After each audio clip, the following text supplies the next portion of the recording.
Ya pernah.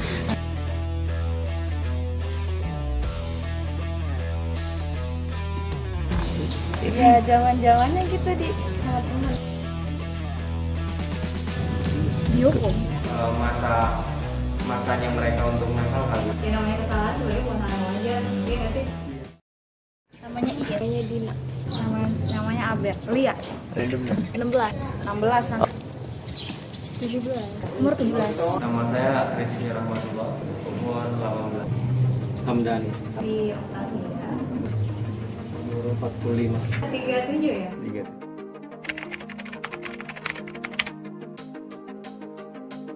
Ya pernah. Banyak.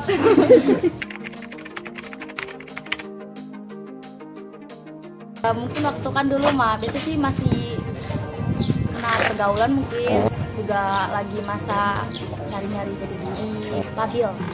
Ya zaman-zamannya gitu di sama teman.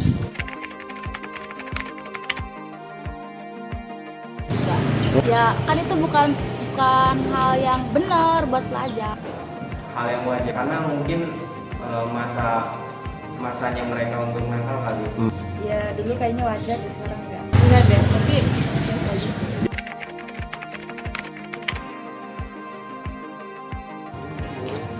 Pulang sekolah bukannya pulang, tapi main. Telat main ya, bolos sekali doang.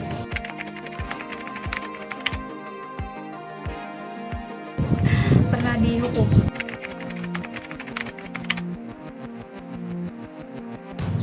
Muter lapangan.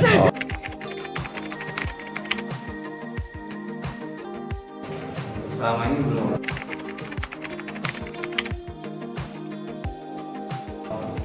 Cabut di jam pelajaran, bolos.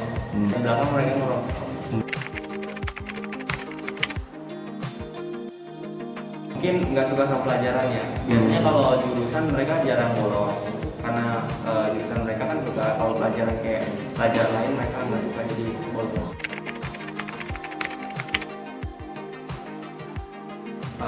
Lebih diperhatiin lagi anak muridnya yang nakal, lebih dikontrol lagi, lebih diperhatiin aja sih. Kayak susah kalau nyari solusi kalau mereka sendiri nggak berubah.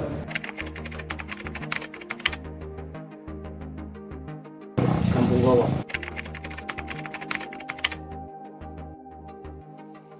Saya baru 6 tahun.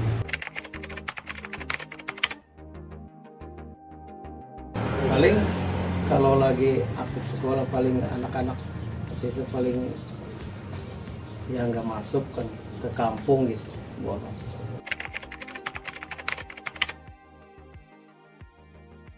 Jalan. Ya karena kan dari rumah suruh orang tua kan suruh sekolah. Tapi akhirnya anak-anak itu kadang-kadang bolos gitu.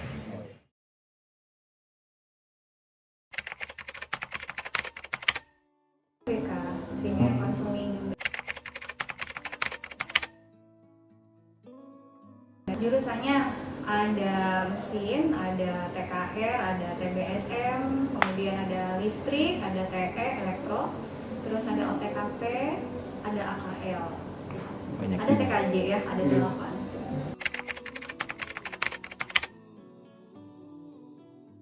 Pastinya sih motivasi ya, masalah motivasi mereka ke sekolah mungkin rasa bosan misalnya, lebih menarik di luar dengan teman-teman, misalnya teman-temannya ngajakin bolos jadi ikutan bolos, jenuh di kelas, jenuh belajar, jadinya lebih memilih keasikan mereka sendiri di luar yang akhirnya meninggalkan pelajaran. Itu sih karena memang kan usianya usia remaja kan, mereka Rasa ingin tahunya tuh pencarian jati Jati diri. diri masih sangat labil sekali gitu kan, karakternya, dia sukanya apa, yang dia jalanin itu ternyata sudah sesuai atau belum dengan kehendaknya. Kadang kan masih kata teman bagus ikutan, kata orang tua kamu mau begini ikutan, tapi sebenarnya masih labil banget gitu, belum punya keputusan. Ya namanya kesalahan sebenarnya bukan hal yang wajar, iya nggak sih? Bukan pembenaran gitu, kesalahan bukan pembenaran, tapi hal yang wajar terjadi di usia remaja.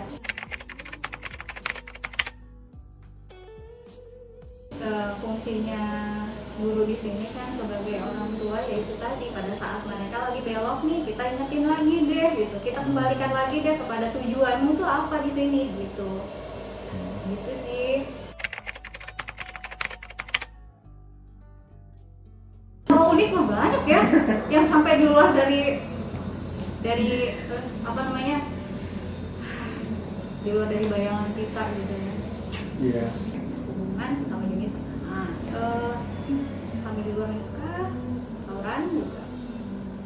Nah, terus pemalakan pernah sih terjadi itu kasus perundungan seperti itu, jadi dari kakak kelas ke siswi gitu kan.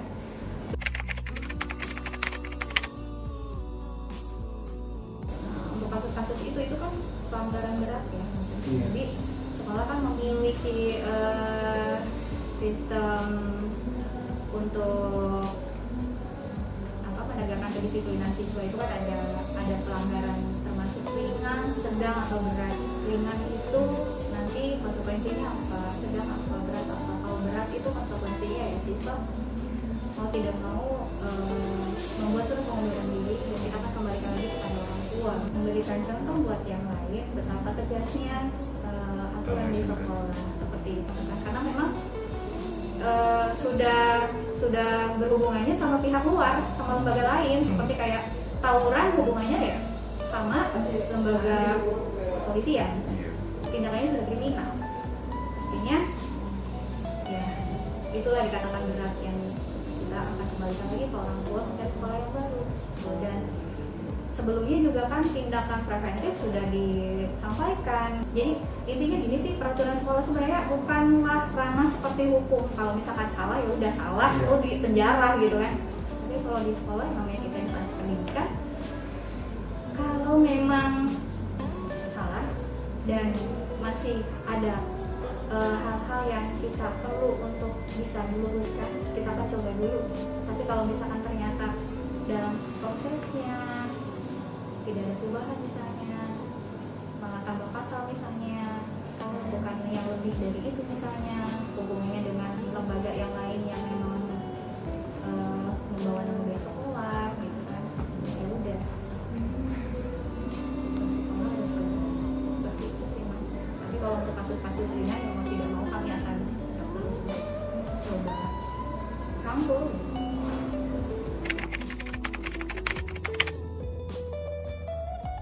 Pendidikan karakternya BK.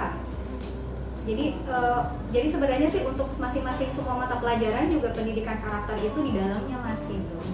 Kan makanya ada di rapot juga tuh ada ya. Isinya itu tentang tanggung jawab, tentang disiplin, hubungan sosial, kayak gitu-gitu tuh ada mas.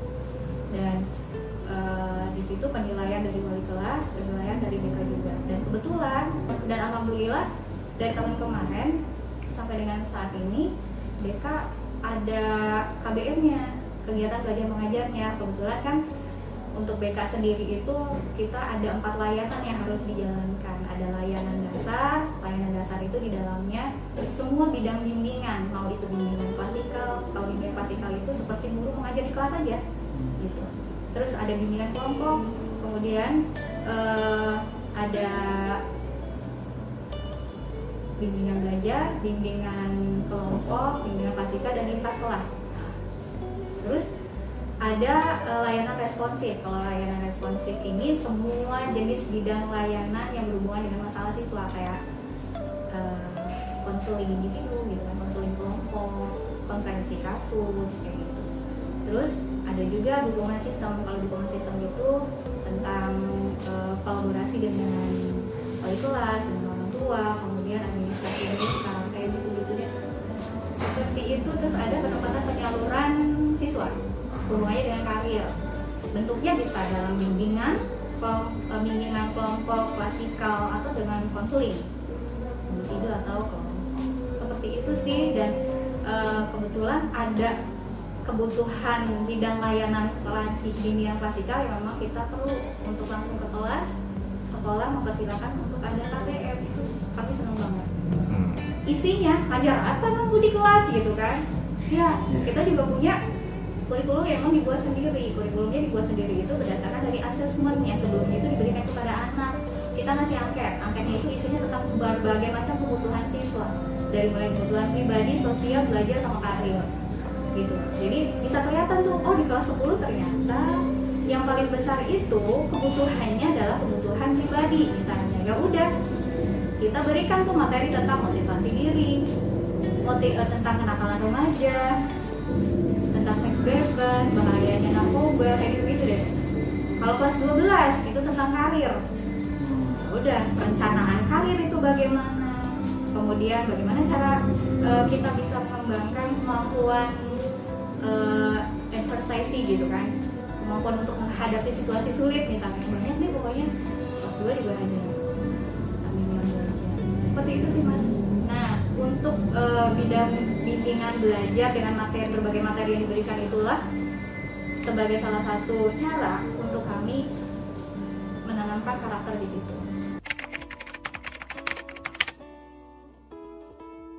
Sejauh ini masih via WA aja sih, untuk fast respon aja setiap anak kalau misalnya ngechat gitu kan, anak bertanya misalnya gitu kan, saya akan coba untuk respon langsung. Nah, dengan seperti itu anak-anak lebih mudah dan cepat berkomunikasi saja sih dengan saya, gitu sih.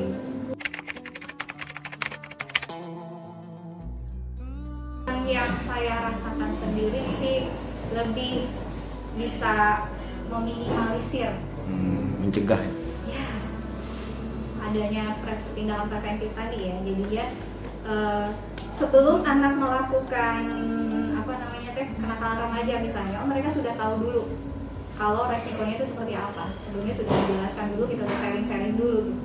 Kebetulan saya kalau di kelas pada saat KBM ya nggak mau jadi center sendiri gitu, tapi komunikasi gitu.